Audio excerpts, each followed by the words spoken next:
The Brackeys Game Jam is the ghost train of game jams. They quit making YouTube videos over 2 years ago, and yet they're still hosting game jams, which I'm really grateful for, because this year when I really wanted to do a game jam, they're the only major one happening within the next few months. Anyways, with all that, let's just start talking about pixels. Dive deep into a world where your PC burns, the itch.io ratings crumble, blood flows from your eyes, and your expectations shatter. Dive into a world where every pixel is a pixel. In all seriousness, this is the game I made for the Game Jam, and I'm pretty proud of it. As you can probably tell from that last bit, the game is inspired by the game Noita in the sense that it's based on the same concept of pixel simulation. The idea for the game was to be a survival game, using this sort of pixel simulation.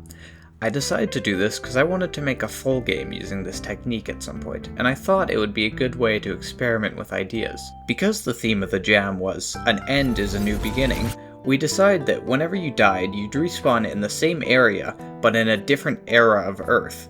Because not all resources were available in your lair, or your era, you'd still need to dig down to get to other lairs, meaning that the end of those eras would be a new beginning for you. I started by making a proof of concept, just to see if it was possible to make a game like this in Unity. Last time I tried to do this, I used tile maps, which was way too slow. I also had tried setting the pixels of a texture individually, which didn't work.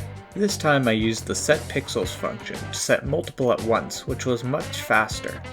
In short, the next 4 days were spent programming all the boring systems with placeholder assets, so let's talk more about my previous attempts at this type of game instead.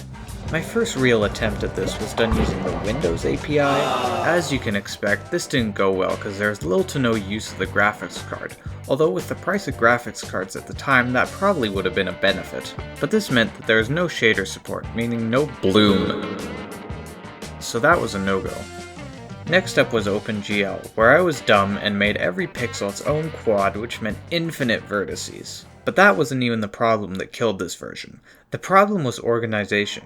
You see, the game started out as just pixels in a world, but that was too slow, so I divided the world into chunks. But then I wanted to save and load parts of the world, but the chunks were too small. So I added a bigger chunk called a region, and this all created too many coordinate systems. I could never be sure what chunk, world, region, position 12 referred to. There are a few other attempts, but I'm going to refrain from mentioning them because this script is already too long.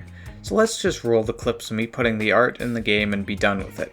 Oh wait, I ran out of storage and don't have those clips? Oh well, as my favorite inspirational quote goes, don't see problems as a reason to quit, see them as an opportunity to give up.